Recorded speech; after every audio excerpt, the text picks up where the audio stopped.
Hello and welcome back to PSC Panchayat and continuing with the lecture series on Constitution of India. Today we'll be discussing and studying about the features of Constitution. Okay, so आपके syllabus में paper 2 में पहला point है which says Constitution of India, its foundations, characteristics, basic features and amendments. So हमने इसके foundation के बारे में ऑलरेडी पढ़ लिया है, काफ़ी डिटेल में पढ़ा है, जिसमें government of India act 1919, 1935, then constituent assembly हमने डिटेल में पढ़ा, उसके डिबेट्स के बारे में पढ़ा। और कॉन्स्टिट्यूशन का मैंने एक इंट्रोडक्शन सीरीज़ में introduction to Indian constitution and then preamble, उसके मैंने बेसिक जो टेनेट्स हैं, बेसिक प्रिंसिपल्स ऑफ कॉन्स्टिट्यूशन, वो आपको एक्सप्लेन किए थे।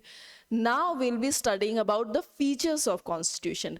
Features में कौन कौन सी बातें आती हैं, जैसे कॉन्स्टिट्यूशन लिखित है, रिटन कॉन्स्टिट्यूशन है, बोरोड है, कौन से देश से हमने कौन सी चीज़ें ली हैं, लाइक रिटन कॉन्स्टिट्यूशन का जो कॉन्सेप्ट है वो कहाँ से आया है, सिटीजनशिप जो हमारी सिंगल सिटीजनशिप है वो किस देश से ली है, अमेंडमेंट जो प्रोसीजर है वो कहाँ से हमने बोरो किया है, तो हम ये पढ़ेंगे। फेडरलिज्म क्या है और किस प्रकार से हमारे देश में है, हम उसके बारे में पढ़ेंगे। बेसिक स्ट्रक्चर क्या है, बेसिक स्ट्रक्चर बहुत ही इंपॉर्टेंट है ये टॉपिक, ठीक है। और हम कोई भी जब संविधान के किसी भी कैरेक्टरिस्टिक के बारे में पढ़ते हैं तो आप ये समझ लीजिए वो बेसिक स्ट्रक्चर से कहीं ना कहीं रिलेट होगा ही होगा। ओके, भले ही वो फेडरलिज्म हो, भले ही वो फंडामेंटल राइट्स के कॉन्सेप्ट्स हो, अमेंडमेंट्स का प्रोसीजर हो और रिस्पॉन्सिबल गवर्नमेंट की बात हो, वो सब बेसिक स्ट्रक्चर का ही हिस्सा होंगे। Okay, so today we will be studying about features of Indian constitution. Features of Indian Constitution.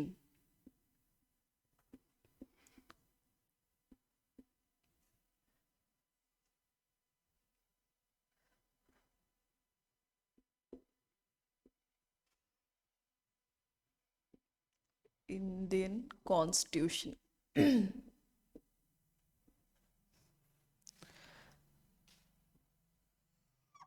Okay. So इसमें कौन कौन सी बातें आती हैं, सबसे पहले तो हम ये जान लेते हैं कि ये जो रिटन एंड बोरोड कॉन्स्टिट्यूशन है, आई होप आपने इसके पहले के लेक्चर्स देखे हैं ताकि मुझे और भी बातें रिपीट ना करनी पड़े प्रियम्बल के कॉन्सेप्ट्स को, है ना। तो अगर आपने नहीं देखा है तो आप उसको वापस जा करके भी देख सकते हैं, वीडियोस को रीओपन करके। Okay, so written and borrowed Constitution.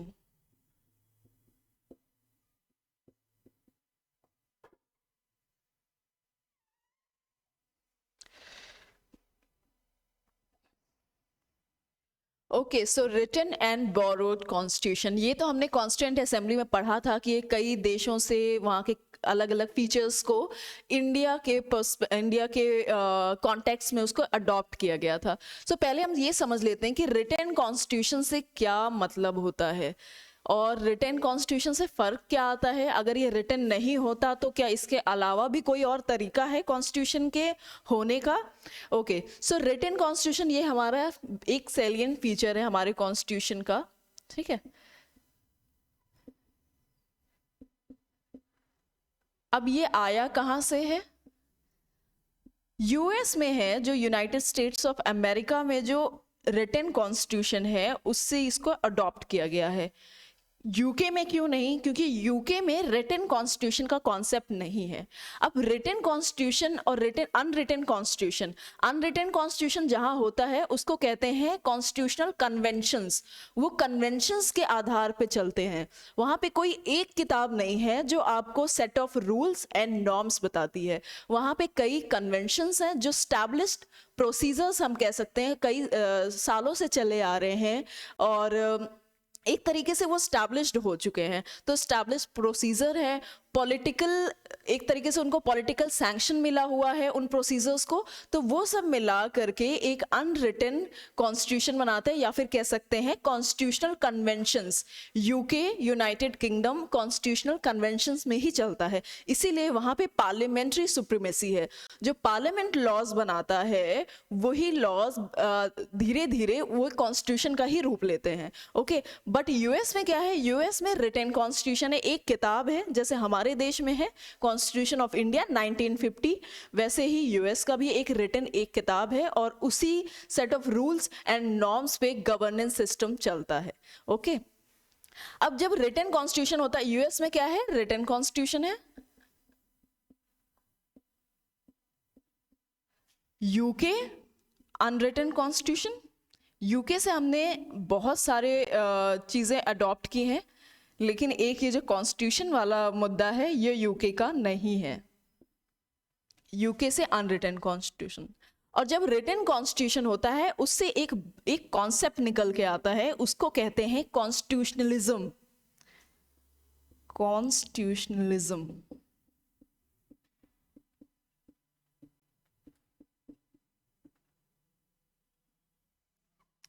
Unwritten constitution में इसको कहते हैं कॉन्स्टिट्यूशनल कन्वेंशंस, क्योंकि यहाँ कन्वेंशंस हैं, बहुत सारे प्रोसीजर्स हैं जो सालों से चले आ रहे हैं, जिनको पॉलिटिकल सैंक्शन मिला हुआ है, उन कन्वेंशंस पे ही वो वहाँ के गवर्नेंस सिस्टम उन्हीं के हिसाब से रूल किए जाते हैं, कॉन्स्टिट्यूशनल कन्वेंशंस।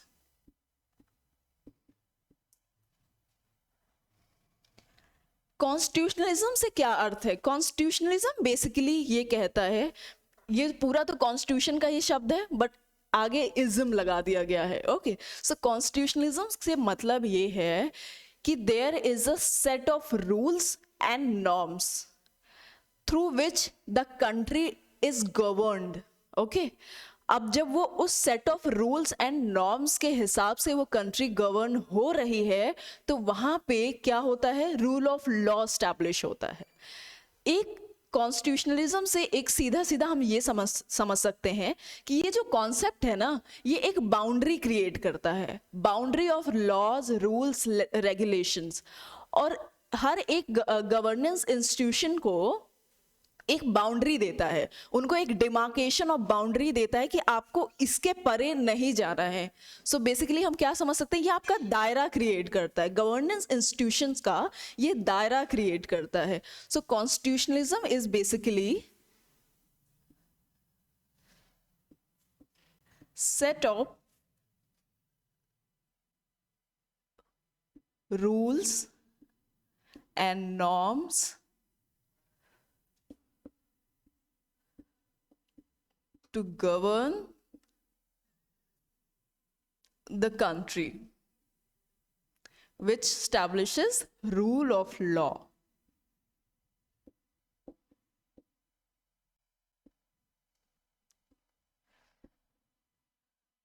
अब कॉन्स्टिट्यूशनलिज्म जरूरी क्यों है? कॉन्स्टिट्यूशनलिज्म हम यहां समझ रहे हैं रूल ऑफ लॉ क्रिएट करता है। रूल ऑफ लॉ से मतलब ये है कि हमारे देश में कानून को तवज्जो दी जाती है, तरजीह दी जाती है। रूल ऑफ लॉ में एक तो ये एवी डाइसी का कॉन्सेप्ट है, ठीक है, ये रूल ऑफ लॉ का कॉन्सेप्ट तो आया है एवी डाइसी से ही, लेकिन जो ये वो यूके के थे, राइट, बट यूके का जो अनरिटन कॉन्स्टिट्यूशन है दैट इज कॉन्स्टिट्यूशनल कन्वेंशंस, वो हमने अडॉप्ट नहीं किया है, क्योंकि हम चाहते थे रूल ऑफ लॉ एक अलग तरीके से, एक्सप्लिसिट तरीके से मैनिफेस्ट ही रहे। ठीक है, कोई भी इंस्टीट्यूशन, चाहे वो जुडिशरी हो, चाहे वो सुप्रीम कोर्ट हो, हाई कोर्ट हो, या फिर पार्लियामेंट हो, या फिर एग्जीक्यूटिव हो, ये अपने दायरे में काम करें, एक चेक्स एंड बैलेंस के सिस्टम में काम करें, कोई भी आर्बिट्रेरी यूज ऑफ पावर नहीं होनी चाहिए। आर्बिट्रेरी यूज ऑफ पावर यानी मनमाने तरीके से अपने अथॉरिटी का इस्तेमाल करना, उससे क्या होगा, उसके रेपरकशंस यही हो सकते हैं कि लोगों के फंडामेंटल राइट्स का हनन होगा, violation of fundamental rights. Okay, जब वायलेशन ऑफ फंडामेंटल राइट होगा तो कॉन्स्टिट्यूशन पूरा ध्वस्त हो जाएगा, क्योंकि कॉन्स्टिट्यूशन की जो नींव है वो फंडामेंटल राइट से ही बनती है, फंडामेंटल राइट से बनती है। ओके, सो अगर रूल ऑफ लॉ एस्टैब्लिश नहीं होता है तो सबसे पहले यही होगा कि किसी भी नाम पर, कि गवर्नेंस के नाम पे, लॉ एंड ऑर्डर के नाम पे लोगों के फंडामेंटल राइट्स, मूल अधिकारों का हनन होगा, वायलेशन होगा, जिससे कि पूरा संविधान ध्वस्त हो जाएगा। हम ऐसा नहीं चाहते हैं, जाहिर है। इसी वजह से रिटन कॉन्स्टिट्यूशन एक बहुत ही इंपॉर्टेंट फीचर है, बेसिक फीचर है। यहाँ से तो फिर आगे शुरुआत होती है। सबसे पहले तो हमने एक किताब लिख करके आपको दे दी है, आपको इस किताब के हिसाब से ही चलना है। Okay, so constitutionalism, set of rules and norms to govern the country which establishes rule of law. Okay, great. So इसमें अब हमने ये समझ लिया। अब कॉन्स्टिट्यूशनल कन्वेंशन क्या है? कॉन्स्टिट्यूशनल कन्वेंशन मैंने आपको बताया, कुछ स्टैब्लिश्ड प्रोसीजर्स होते हैं जो सालों से चले आ रहे हैं, सालों से नहीं भी चले आ रहे हैं, हो सकता है डेलिबरेटली उनको अभी नए इंट्रोड्यूस किए गए हो, ये भी हो सकता है। स्टैब्लिश्ड प्रोसीजर्स और deliberately brought by legislature, या फिर पॉलिटिकल कन्वेंशंस हम कह सकते हैं, या पॉलिटिकल सैंक्शंस मिले हुए हैं उन्हें, मतलब पॉलिटिकली दे आर अप्रूव्ड। हमारे देश में भी कुछ ऐसे प्रोसीजर्स हैं जो संविधान में नहीं लिखे हुए हैं, but they are politically approved. Okay, वो एक प्रोसीजर का एक सैंक्शन प्रोसीजर माने जा सकते हैं। ठीक है, तो यूके में, यूनाइटेड किंगडम में तो ये सिस्टम ही चलता है, उनके पास कोई रिटन कॉन्स्टिट्यूशन नहीं है। अब हम ये देखते हैं कॉन्स्टिट्यूशनल कन्वेंशन के कौन से वो हिस्से हैं जो हमारे देश में ये संविधान होने के बावजूद हैं। उसमें से हम एक ये कह सकते हैं, जो हमारा अपॉइंटमेंट ऑफ सीजेआई का जो प्रोसीजर है, चीफ जस्टिस ऑफ इंडिया को हम अपॉइंट करते हैं किस आधार पे? सीनियर हैं, जो भी एक कन्वेंशन चली आ रही है, सीनियर मोस्ट जज will be appointed as chief justice of India. ठीक है, ये कन्वेंशन है, समझ रहे हैं आप? ये एक कन्वेंशन है जो चला आ रहा है, ये संविधान में नहीं लिखा हुआ है। ठीक है, सो यहाँ पे एक एग्जाम्पल हम ये देख सकते हैं कि कॉन्स्टिट्यूशनल कन्वेंशन भी हमारे देश में है, अपॉइंटमेंट ऑफ सीजेआई।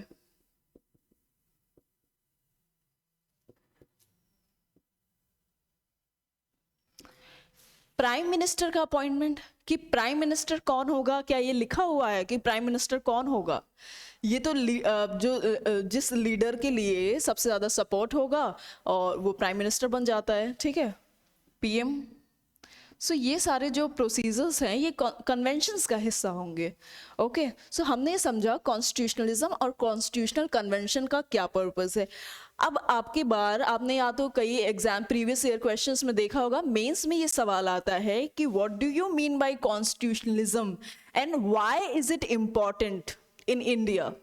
कॉन्स्टिट्यूशनलिज्म क्या है और ये इंडिया में इम्पॉर्टेंट क्यों है? क्या ये होना चाहिए, क्यों होना चाहिए, और इसके होने से क्या बदलाव आते हैं? तो हमने समझा कि कॉन्स्टिट्यूशनलिज्म क्या है, ये रूल्स एंड नॉर्म्स का एक सेट है टू गवर्न द कंट्री, और हम इसको ये भी कह सकते हैं it demarcates the boundaries.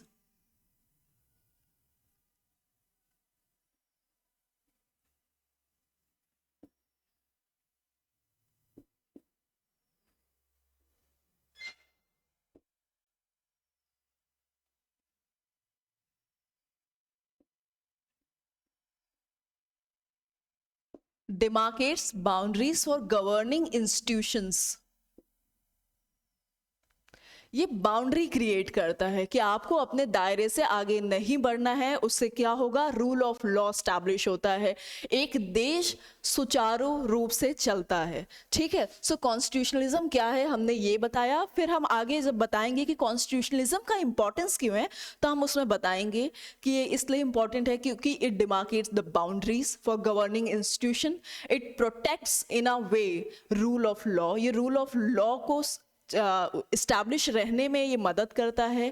Fundamental rights का वायलेशन ना हो, कोई भी गवर्निंग इंस्टीट्यूशन के ऊपर दूसरे गवर्निंग इंस्टीट्यूशन हावी ना हो। ठीक है, सो पूरी कंट्री, पूरा कॉन्स्टिट्यूशन एक सुचारू रूप से चले, उसके लिए constitutionalism as a concept is important. Okay,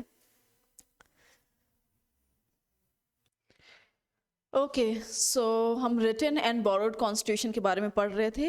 late me write it again. So मैंने आपको रिटन कॉन्स्टिट्यूशन एक्सप्लेन किया. Now we'll see borrowed constitution जब हम कहते हैं तो किस देश से क्या लिया गया है हमारे देश में, और कंट्री वाइज हम इसको पढ़ेंगे. तो सबसे पहले हम यूएस ले लेंगे. We are done with the concept of written constitution. Okay, so अब borrowed constitution कई देशों से लिया गया है ये. USA, UK, south Africa, Canada, okay, you name it, we all have it here. So now we are starting with USA. सबसे पहले तो इससे रिटन कॉन्स्टिट्यूशन लिया गया है. We are done with the concept of this.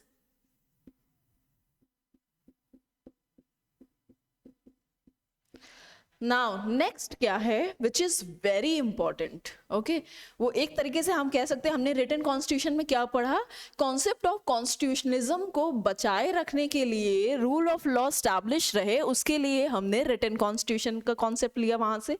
और हमारा संविधान लिखित है जो कि एक दायरा क्रिएट करता है सारे गवर्निंग इंस्टीट्यूशंस के लिए. अब जो नेक्स्ट चीज है that is judicial review.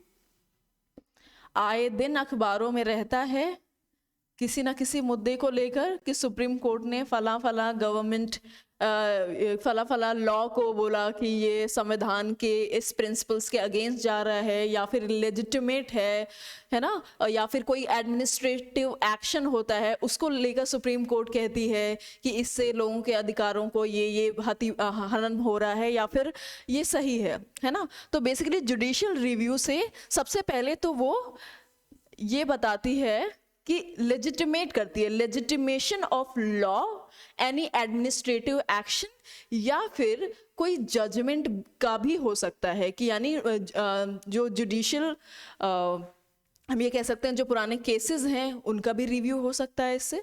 So this basically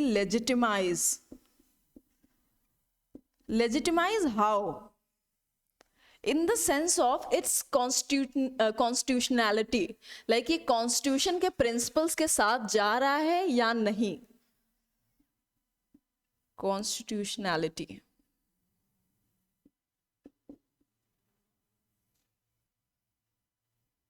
okay, constitutionality of law,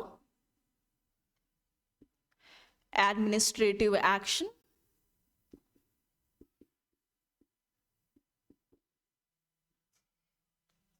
और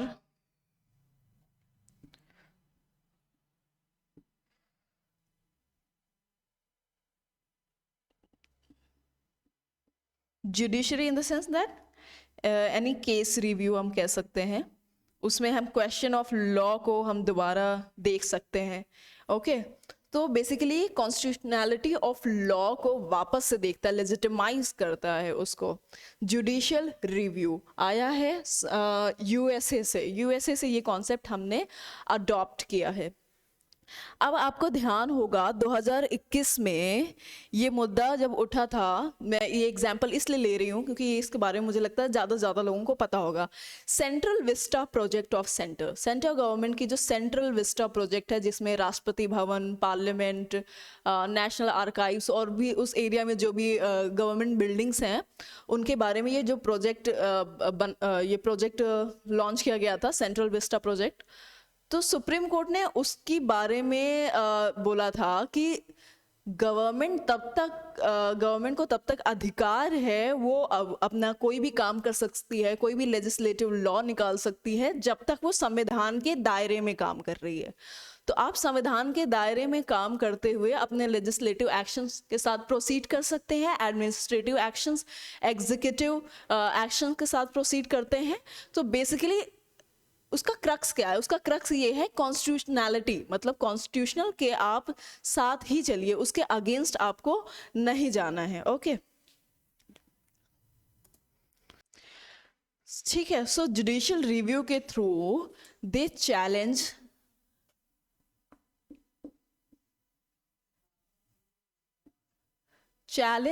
the the process of law making, okay. वो इसको ये नहीं बताएंगे राइट है या रॉन्ग है, बट वो बताएंगे जुडिशियल रिव्यू के थ्रू कि आप जिस डिसीजन पे आए हैं वो डिसीजन सही है कि नहीं, उसका प्रोसेस क्या, आपने किस आधार पे, आपने डीपीएसपी का जो आधार लिया है क्या वो सही तरीके से लिया गया है, क्या उसकी वजह से फंडामेंटल राइट्स तो वायलेट नहीं हो रहे हैं, क्या उसकी वजह से जो हमारा जो संविधान के कुछ बेसिक फीचर्स हैं, बेसिक स्ट्रक्चर्स हैं, वो उनको वायलेट तो नहीं कर रहा है, ठीक है। So it basically challenges the process of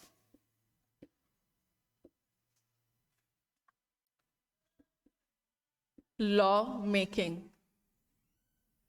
challenges the constitutionality of law making, okay। अब judicial review is also a base part of basic structure, ठीक है, it is a part of basic structure। इसको basic structure में कब include किया गया, एक case था 1975 का, इंदिरा गांधी वर्सेस राजनारायण,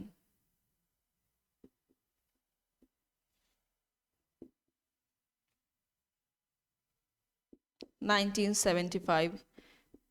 इस केस के साथ ये कहा गया कि judicial review is a part of basic structure of Indian constitution. इसके थ्रू हम लॉ लेजिस्लेटिव एक्शंस को हम जुडिशियल रिव्यू कर सकते हैं, एडमिनिस्ट्रेटिव एक्शंस को जुडिशियल रिव्यू कर सकते हैं, जुडिशियल डिसीजंस को भी हम जुडिशियल रिव्यू कर सकते हैं। अब इससे रिजल्ट क्या निकल के आता है, जुडिशियल रिव्यू का बेसिकली पर्पस ये है कि हम संविधान के दायरे में काम करें। संविधान का दायरा क्या है, वो रिटन कॉन्स्टिट्यूशन से निकल के आता है, कॉन्स्टिट्यूशनलिज्म, ओके। सो जुडिशियल रिव्यू से सबसे पहले तो हम ये कह सकते हैं कि ये जुडिशियल रिव्यू क्या करता है, कॉन्स्टिट्यूशन को सुप्रीम बेसिकली उसको उसकी सुप्रीमेसी को इंश्योर करता है, ठीक है। कॉन्स्टिट्यूशन सुप्रीम है और बाकी जो भी लॉज हैं वो उसके अधीन ही होने चाहिए, उसके दायरे में ही होने चाहिए। So this judicial review, first of all judicial review as in JR, it ensures first of all supremacy of constitution, supremacy of constitution। अब जब वो इंश्योर करता है कि कोई भी लॉ कॉन्स्टिट्यूशन के दायरे में है या नहीं, कोई भी एडमिनिस्ट्रेटिव एक्शन कॉन्स्टिट्यूशन के दायरे में है या नहीं, तो अब ये तीन पिलर्स हैं, हमारे गवर्निंग इंस्टीट्यूशंस हैं, ये एक पार्लियामेंट हो गया, एक अपना ये एग्जीक्यूटिव हो गया और एक जुडिशरी हो गया। तो ये तीन जो इंस्टीट्यूशन हैं ये क्या अपने अपने दायरे में काम कर रहे हैं, किसी एक के ऊपर कोई हावी तो नहीं हो रहा है। बेसिकली चेक्स एंड बैलेंस का सिस्टम भी जुडिशियल रिव्यू के द्वारा इंश्योर किया जा सकता है ना। इंश्योर्स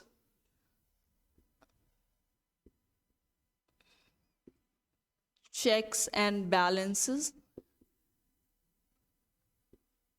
between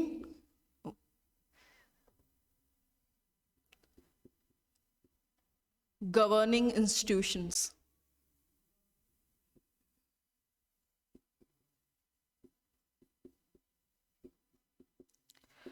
इसके थ्रू इंडिपेंडेंट जुडिशरी, ये भी बेसिक फीचर का एक हिस्सा है, इंडिपेंडेंस ऑफ जुडिशरी भी इंश्योर किया जाता है, क्योंकि जुडिशियल रिव्यू के थ्रू जो कोर्ट इंटरप्रिटेशन देती है, आप कोई भी लेजिस्लेटिव एक्शन ले रहे हैं, कोई भी एग्जीक्यूटिव एक्शन ले रहे हैं, या फिर कोर्ट ने खुद ही जो प्रीवियस डिसीजंस लिए हैं उसको लेकर के, क्योंकि कॉन्स्टिट्यूशन एक ऐसा नहीं है, कॉन्स्टिट्यूशन रिटन कॉन्स्टिट्यूशन जरूर है, ये लिखित जरूर है, लेकिन ये एक मरी हुई किताब नहीं है। इसको कहा जाता है constitution of India is a living document, living and organic document.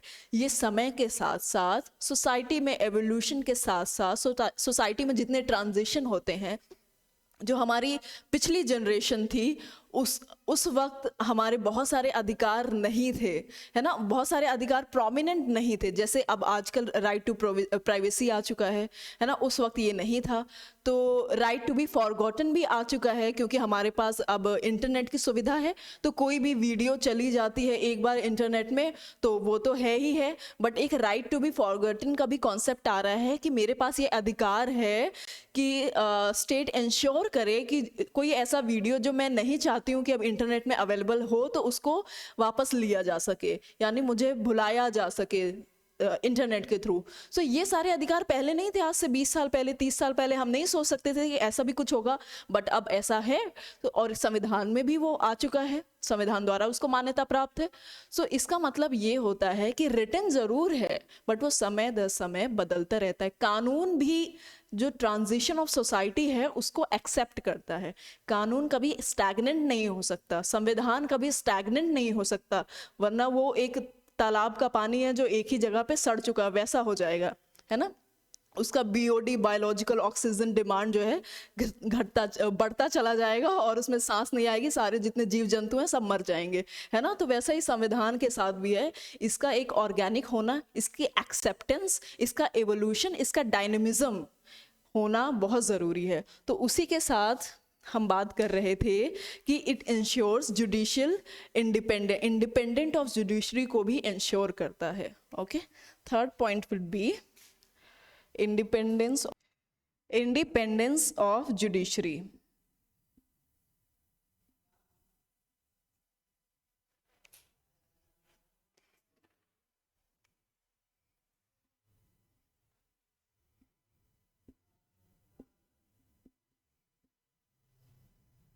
Independence of judiciary भी इंश्योर करता है जुडिशियल रिव्यू, ठीक है। सबसे बड़ी बात सुप्रीमेसी, बेसिकली अगर ये सुप्रीमेसी ऑफ कॉन्स्टिट्यूशन को इंश्योर करता है कि संविधान सर्वोपरि है, तो उसके बाद उसके अंदर जितने भी इंस्टीट्यूशंस हैं, उसके अंदर जितने भी प्रोविजंस है, वो उनको इंश्योर करेगा ही करेगा, ठीक है। सो हमने अभी देखा दो चीजें, यूएसए से written constitution and judicial review. तीसरा है bicameral legislature,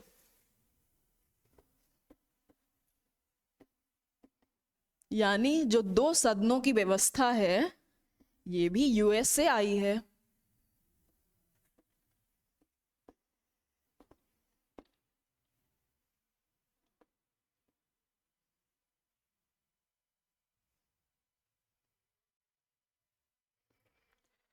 judicial review and now is bicameral legislature. ये हम यूएसए की ही हम बात कर रहे हैं, अभी तक जो भी यूएस से हमने क्या क्या बोरो किया, हम अभी सिर्फ वो ही डिस्कस कर रहे हैं, हम कंट्री वाइज चलेंगे।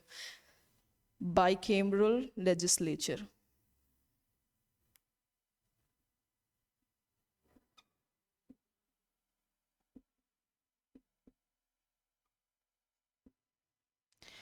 बाइकैमरल लेजिस्लेचर का सीधा सा मतलब है, हमने कॉन्स्टिट्यूएंट असेंबली यानी कि नहीं, गवर्नमेंट ऑफ इंडिया एक्ट 1935 में हमने ये बात डिस्कस की थी, जब उसमें बाइकैमरल लेजिस्लेचर का कॉन्सेप्ट हम डिस्कस कर रहे थे।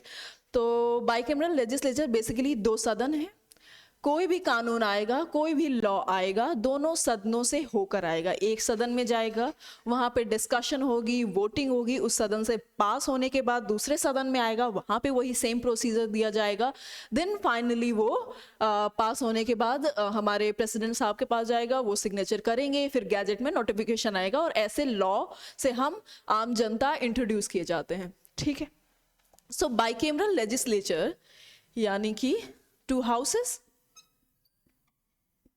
एनी लॉ बेसिकली, लॉ तो बाद में आता, पहले तो वो बिल होता है। जैसे फिलहाल डेटा प्रोटेक्शन बिल के बारे में हम पढ़ रहे हैं, बिल है वो, एक हाउस से पास होगा, फिर दूसरे हाउस से पास होगा, फिर प्रेसिडेंट साहब उसमें सिग्नेचर करेंगे, फिर उसके बाद वो गैजेट नोटिफिकेशन के थ्रू हमारे पास आएगा। Okay, so any law which becomes an act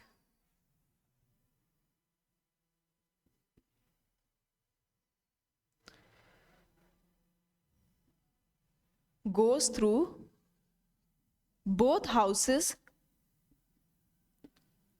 of parliament।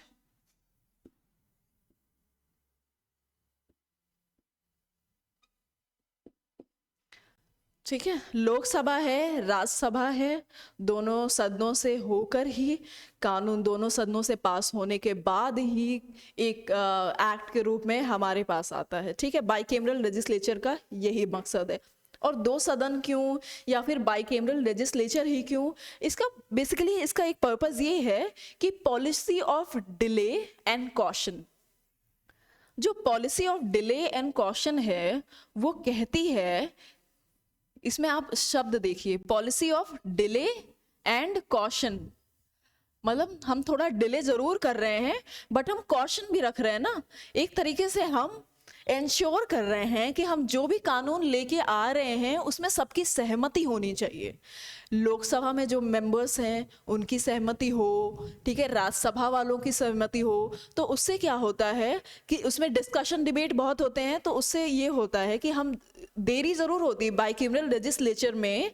जब कोई कानून आता है तो उसमें देरी होती है, और उस देरी का सिर्फ एक मकसद ये है कि हम बहुत ही जल्दीबाजी में कोई ऐसा कानून ना ले आए जिसका कोई पर्पस ना हो, या फिर पर्पस है तो उसका पर्पस कॉन्स्टिट्यूशन के अगेंस्ट जा रहा हो, उसका पर्पस जनता के हित के अगेंस्ट जा रहा हो, है ना। सो ये purpose basically policy of delay and caution ये कहता है कि जब हम कोई भी कानून लेके आए, ठंडे दिमाग से ज़्यादा लोगों के साथ डिस्कस करने के बाद आपसी सहमति से जनता के हित के लिए संविधान के दायरे में रहते हुए हम कॉन्स्टिट्यूशन का कोई भी प्रोविजन है उसको तोड़े मरोड़े नहीं, उस दायरे में रहते हुए हम इस कानून को पास कर रहे हैं और जनता के लिए प्रेजेंट कर रहे हैं, ठीक है। So policy of delay and caution bicameral legislature. Okay, now next is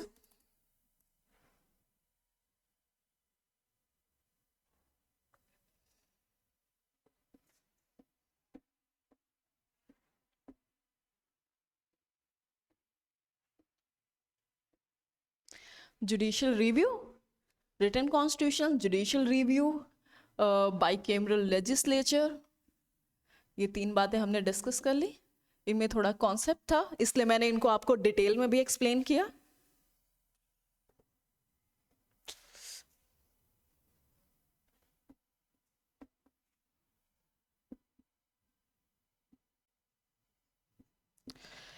next is concept of fundamental rights, मूल अधिकार। कॉन्सेप्ट ऑफ फंडामेंटल राइट्स ये भी यूएस से लिया गया है, फंडामेंटल राइट्स। और क्या लिया गया है?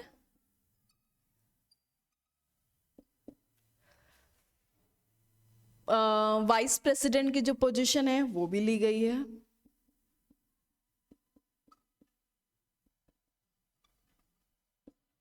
ठीक है, और कॉन्सेप्ट ऑफ फेडरलिज्म, संघ की जो व्यवस्था है ये भी यूएस से ली गई है। कॉन्सेप्ट ऑफ फेडरलिज्म, ठीक है। तो federalism, concept of fundamental rights, position of vice president, ये भी यूएसए का ही है, यूएसए से ही हमने बोरो किया है। अब next part of this video will be covering these three concepts, okay? And thank you for watching. Please continue till the next part of, or maybe the whole series, okay?